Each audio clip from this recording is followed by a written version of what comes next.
মানুষের অসহায় মানুষের পাশে দাঁড়াইতে পারি। আমি নিজেও একজন অসহায়, যেন আরও মানুষের পাশে দাঁড়াইতে পারি। কারণ আসলে কষ্ট জিনিসটা, কষ্ট যে করে সে জানে যে কষ্টটা কতটুক খারাপ লাগে। তার জন্য আসলে সবাই কিন্তু পৃথিবীতে ভালো থাকতে চায়, ভালো খেতে চায়। আল্লাহ যদি কখনো আমাকে ওরকম সুযোগ দেয়, আমি আসলে যারা অসহায় পথচারী তাদেরকে নিয়ে কাজ করতে চাই এবং অসহায় মানুষের পাশে, বৃদ্ধ ওনাদের পাশে থাকতে চাই আমি। আসলে মিডিয়াতে কাজ করতে গেলে এটা অনেক ইয়ে করেছে, এটা নিয়ে আমি বলতে চাই না, কারণ তারা যে তো কাজ করে আসলে মানুষ সবই সে মনে করে। এখন শুধু পরিচালক বা সাংবাদিক বলেন, আপনারা সামনে আছেন, আপনারা যে খুব ভালো তুলসী পাতা সেটাও না, কিন্তু অনেক হ্যাঁ, পরিচালকরা যেরকম কারণ শুনেন, একটা পুরুষ যখন একটা মেয়েকে দেখবে বা একটা মেয়ে একটা পুরুষকে দেখবে, তার মধ্যে আসলে একটা মনে একটা শিহরণ জাগবে, এটি স্বাভাবিক। এখানে খারাপ কিছু না, এটা হচ্ছে যার যার মনের ব্যাপার। আর উপরে লেভেলে উঠতে গেলে একটু পরিচালকের সাথে তো প্রেম ভালোবাসা করতেই হবে। কিন্তু আমি এরকম মনে মনে একটা ভালো পরিচালক চাইছিলাম, পাই নাই। যদি আমাকে একটু ভালোবাসো, যদি একটু উপরে ধাক্কায়া একটু উপরে তুলে দিত, কিন্তু এরকম পাই নাই। সবাই চাইছে যে না, আগে দা ভালোবাসা লেনদেন হোক। আমি বলছি না ভাইয়া, সরি। তার মানে কি বাংলা চলচ্চিত্রে এই লেনদেনের বিনিময়ে উপরে ওঠা যায়?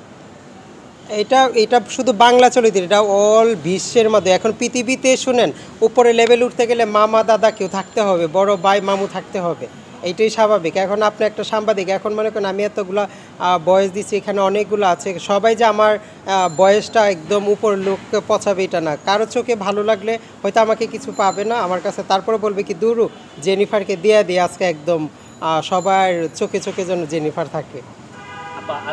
জেনিফা কি ভাইরাল হতে চায় না ভাইরাল করতে চায়? আসলে আমি ভাইরাল হতে চাই এটা বলতে না, কারণ আমি আসলে এমন কিছু করতে চাই যেন মানুষ, আমি একদিন না থাকলেও মানুষ আমাকে স্মরণ করবে বলে জেনিফার নামের একজন ছিল। ভাইরালিটা হচ্ছে ক্ষণিকের জন্য, একটা সময় দেখা যাবে কি এটা নিয়ে মানুষে ট্রোল করবে, গানা বাজনা করবে, কিন্তু ভালো মানুষ হয়ে মানুষের মাঝে থাকতে চাই। আপনি যে জেন্ডারের কথা বললেন, থার্ড জেন্ডারদের জন্য কিছু করতে চান কিনা? আল্লাহ যদি শুধু তারজনটা না, আল্লাহ যদি কখনো আমাকে ওরকম তৌফিক দেয়, আমি সবাইকে নিয়ে করব। পৃথিবীতে মানুষ শুনেন, একটা যখন এমপি হবে আমাদের বাংলাদেশের প্রধানমন্ত্রী শেখ হাসিনা, সে এমপি হয়েছে সারা বিশ্বের, সে প্রধানমন্ত্রী। সে কিন্তু শুধু একজনকে করে না, সে কিন্তু সারা মানুষকে করে। আর একটা মানুষ কতজনকে করবে? অনেক মানুষ ওনার উপরে রেগে যায়, অনেক মানুষ রাগ করে বলে আমাদের দেয় না কেন। আসলে সবাইকেই দেয়, হয়তো একটু সময় লাগে, বা দিচ্ছে হয়তো অর্ধেক রাস্তায় এসে এটা আটক হয়ে আছে। বা অনেকে শুনতেছি একবার নির্বাচনের মধ্যে প্রচুর চাল দিয়েছে, এটা নাকি মানে একটা পুকুরের মধ্যে ফালাই দিয়েছে। অনেকেরকে দেয় কিন্তু জায়গা মতে পচায় না, ঠিক মতে দিতে পারে না। তা আমার এটাই, বা যারা উপরে লেভেলে আছেন বা ইয়াতে আছেন, সবাই আমাদের দিকে একটু ভালো দৃষ্টি রাখবেন, আমাদেরকে ডাকবেন, মুখ চিনে চিনে কাজের জন্য ডাকবেন। আমরাও চাই আপনাদের মধ্যে কাজের মধ্যে ভালো একটা জায়গাতে থাকতে। কেউ কিন্তু চায় না কখনো খারাপ লাইফ বেছে নিতে, সবাই চাই একটু ভালো থাকতে। আপনি লাস্ট কোশ্চেন জি জি, আপনাকে না পেয়ে যারা কষ্ট পেয়েছে তাদের উদ্দেশ্যে এই ভিডিওতে আপনার কি বলার থাকবে?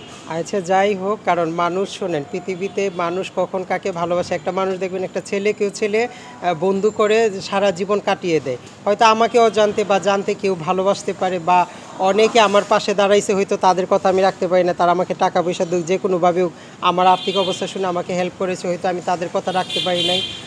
কেউ যদি আমার এই ভিডিওটা দেখে থাকো, সবার কাছে আমি সরি। আর ভুল হলে ক্ষমার দৃষ্টিতে দেখবে, সবাই দোয়া করবে আমি যেন সামনে যতদিন পৃথিবীতে বেঁচে থাকি যেন মানুষের মতো মানুষ হয়ে বাঁচতে পারি এবং মানুষের অসহায় মানুষের পাশে দাঁড়াইতে পারি। আমি নিজেও একজন অসহায়, যেন আরও মানুষের পাশে দাঁড়াইতে পারি। কারণ আসলে কষ্ট জিনিসটা, কষ্ট যে করে সে জানে যে কষ্টটা কতটুক খারাপ লাগে। তার জন্য আসলে সবাই কিন্তু পৃথিবীতে ভালো থাকতে চায়, ভালো খেতে চায়। আল্লাহ যদি কখনো আমাকে ওরকম সুযোগ দেয়, আমি আসলে যারা অসহায় পথচারী তাদেরকে নিয়ে কাজ করতে চাই এবং অসহায় মানুষের পাশে, বৃদ্ধ ওনাদের পাশে থাকতে চাই আমি। ধন্যবাদ।